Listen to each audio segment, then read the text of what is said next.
Quindi abbiamo visto in che modo, Scusa, mi fai perché c'è il microfono sinistro. quindi abbiamo visto in che modo le associazioni possono strutturare le proprie decisioni. Ma attenzione che un elemento molto importante e solitamente anche poco considerato è ragionare e pensare su quali siano i profondi doveri di chi entra dentro un'associazione.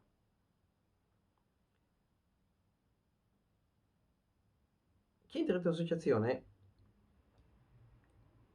ha dei doveri che sono determinati dal proprio stato di socio e poi dei doveri sono determinati dal fatto che si assuma delle responsabilità decidendo di ricoprire delle cariche all'interno dell'associazione.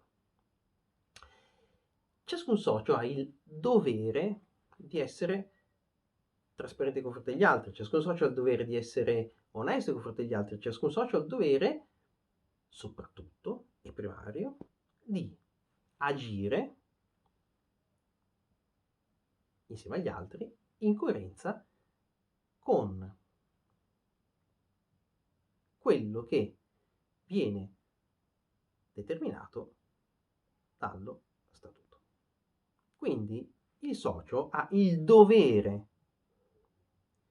di essere concorde con i valori dello statuto. Ed è questa la trasparenza. Trasparenza non significa dirsi tutto, trasparenza significa che se io decido che quello statuto lo firmo, ho il dovere veramente di credere in quelle cose. Se io firmo lo statuto dicendo che credo in certe cose e poi non ci credo veramente, allora sto contravvenendo un dovere nei confronti dell'associazione e anche nei confronti della collettività. E poi ciascun socio ha il dovere di agire, perché l'associazione è non solo un posto per pensatori teorici, l'associazione non è un posto dove ci si trova uno viene con l'altro e si condivide la stessa aria, si scambiano pensieri in maniera telepatica. Un'associazione è un luogo dove delle persone fanno delle cose. Quindi se io divento associazione non solo devo condividere i valori e i principi, ma devo anche condividere il desiderio di fare delle cose pratiche, concrete, a favore del fatto che quei principi diventino realtà promossa sul territorio. Quindi chi entra in associazione deve intanto essere veramente concorde con quello che l'associazione vuole fare e poi farla.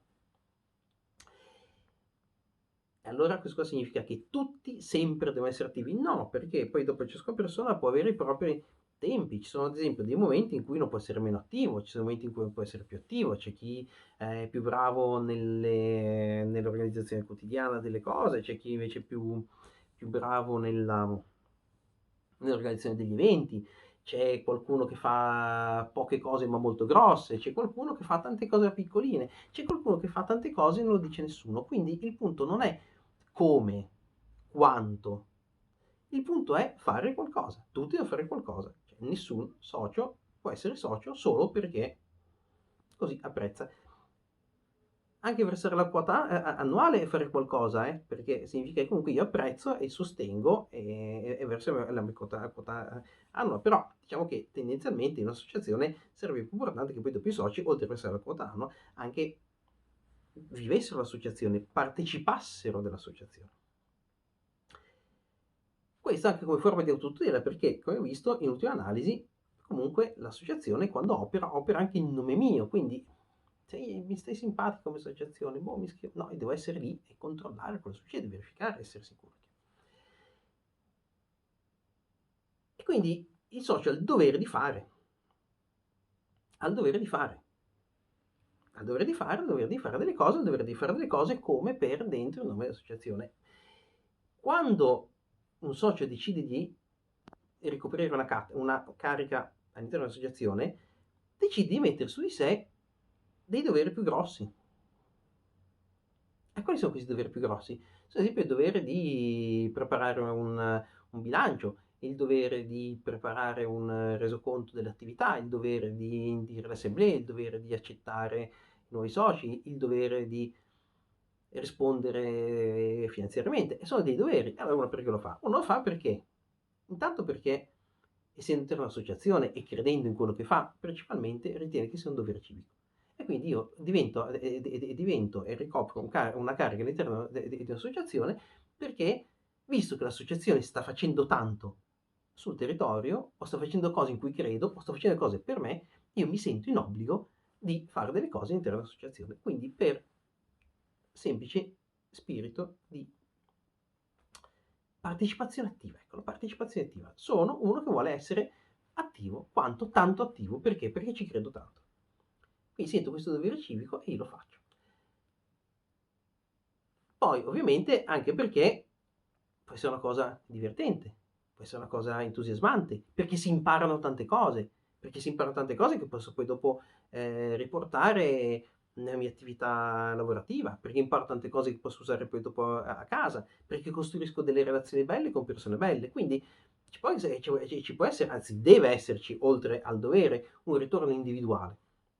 Una cosa che può esserci un ritorno individuale in termini economici. Entro in un'associazione perché in questo modo poi dopo allora riesco a ottenere... No, assolutamente no. Però invece se entro in un'associazione perché in questo modo, in qualità di presidente dell'associazione, potrò in maniera attiva parlare con gli altri enti istituzionali del territorio che ragionano sugli stessi argomenti che interessano a me. È il mio interesse, è una cosa che mi interessa, è ovvio che allora posso avere un interesse personale, no? Ma nei confronti dell'associazione, qual è il primo dovere del consiglio direttivo e del presidente? Chiaramente c'è un dovere che è quello di garantire che l'associazione operi in maniera conforme alle leggi e operi in maniera sicura, quindi che non ci siano ad esempio degli ammanchi di cassa, che non ci siano delle spese che non possono essere sostenute, eccetera, eccetera, eccetera. Ma attenzione che questo qua è il dovere talmente evidente, talmente autoevidente, che è quello che vedono tutti sempre, no? E alla fine succede che il consiglio direttivo e il presidente si sente un po' i censori di quello che avviene nell'associazione, ma attenzione che il principale dovere, ed è un dovere, non è una facoltà, è il principale dovere di un consiglio direttivo, il principale dovere di un presidente, è quello di innanzitutto indicare una via, indicare una strada, dare un senso alla propria presidenza, dare un senso al proprio essere consiglio direttivo e quindi proporre sempre, costantemente, delle linee di sviluppo associative coerenti con lo statuto, ma che siano in qualche modo già predigerite, perché il singolo socio magari entra dentro perché ha un'infarinatura di cui sta parlando e però dopo vuole anche trovare dei canali in qualche modo già un po' indicati. Allora quello che può fare, non che può fare, quello che deve fare un consiglio direttivo è dire guarda che l'associazione potrebbe andare da questa parte. Poi se scegliere quei canaloni, se scegliere quelle strade o no, lo decide l'assemblea, ma l'assemblea chi è che lo deve portare? Deve portare il presidente, il consiglio direttivo. Un'altra cosa estremamente importante è che il consiglio direttivo e il presidente deve valorizzare i soci, l'operato dei soci. È molto facile per i consigli direttivi, per i presidenti, essere pronti a bacchettare gli errori degli altri. Ma attenzione che nessuno è obbligato a stare dentro un'associazione. Poi dopo, bacchetto oggi, bacchetto domani, uno si chiede, ma chi me lo fa fare? Stare qua? E se ne va. Prima di tutto, un presidente, un consiglio direttivo, tutti i membri del consiglio direttivo devono valorizzare quello che fanno gli altri soci. Questa non è una tecnica di leadership, è un dovere di chi occupa quella posizione. Perché? Perché se non lo fai e se ti occupi solo di guardare quello che gli altri hanno sbagliato, stai esplicitamente andando contro al perseguimento degli obiettivi statutari. Gli obiettivi statutari, per essere raggiunti e per poter diventare fatti, hanno bisogno di persone che li facciano insieme e con entusiasmo. Se io in maniera esplicita, costante e coordinata vado a colpire l'entusiasmo e la voglia di fare dei miei soci, io non sto agendo bene, non sto agendo come un buon consiglio direttivo perché sto evitando gli errori. Io sto agendo male. Perché? Perché sto nell'evitare gli errori, cosa positiva, sto però distruggendo il patrimonio più grande. L'operazione è perfettamente riuscita, il malato è morto, il paziente è morto. Una volta che io ho un'associazione perfettamente gestita, nella quale non c'è più dentro nessuno, perché ho distrutto l'entusiasmo di tutti, o nel quale quelli che ci sono non fanno più niente, per ogni volta che fanno qualcosa vengono tartassati, io mi sto comportando come un pessimo consiglio direttivo. E sto contravvenendo un dovere che è tanto grande quanto quello di controllare che le procedure, le norme e i regolamenti siano in tutto e per tutto rispettati. Quando qualcosa succede, se è dovuto a malafede o se è dovuto a un'azione contraria all'associazione, allora il consiglio direttivo ovviamente ha il dovere certamente di riprendere il socio, ma tutto quello che viene all'interno di un contesto di buona fede e di desiderio di soci di fare le cose al meglio deve essere innanzitutto valorizzato. Se ci sono dei problemi, identificarli, e a quel punto il consiglio direttivo ha il dovere di prendere questi problemi, elaborare una potenziale soluzione e proporla all'assemblea. E questo è quello che deve fare il consiglio direttivo. Se una cosa non funziona, va fatta funzionare. Se l'eccesso di entusiasmo porta i soci a commettere degli errori, allora va incanalato l'eccesso di entusiasmo. Non è lì distruggendolo che si risolve il problema. Non si vuole dire che il rispetto della forma non sia importante. La forma, in fondo, è anche un po' sostanza e se non si rispetta mai la forma, chiaramente non si va da nessuna parte. Il punto è che in associazione la forma può essere conformata nella stragrande maggioranza dei casi sulle specifiche di quell'associazione. Sono pochissime le cose in un'associazione che sono determinate per legge. Sulle cose che sono determinate per legge non si discute. Perché? Perché sono determinate per legge. Punto. Sul rispetto dell'integrità finanziaria dell'associazione non si discute. Perché? Perché sennò si va tutti a gambe all'aria. Su tutto il resto, però, il consiglio direttivo ha il dovere di costruire delle soluzioni che vadano e che si conformino allo stile dell'associazione e degli associati, perché l'associazione è composta da tutti gli associati.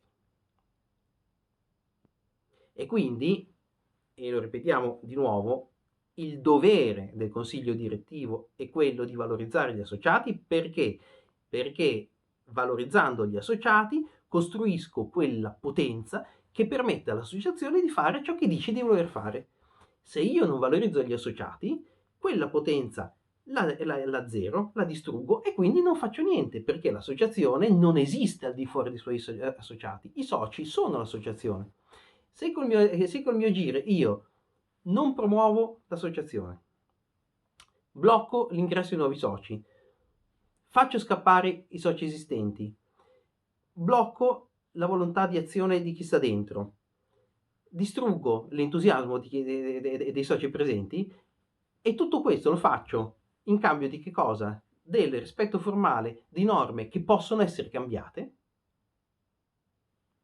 non sto agendo bene.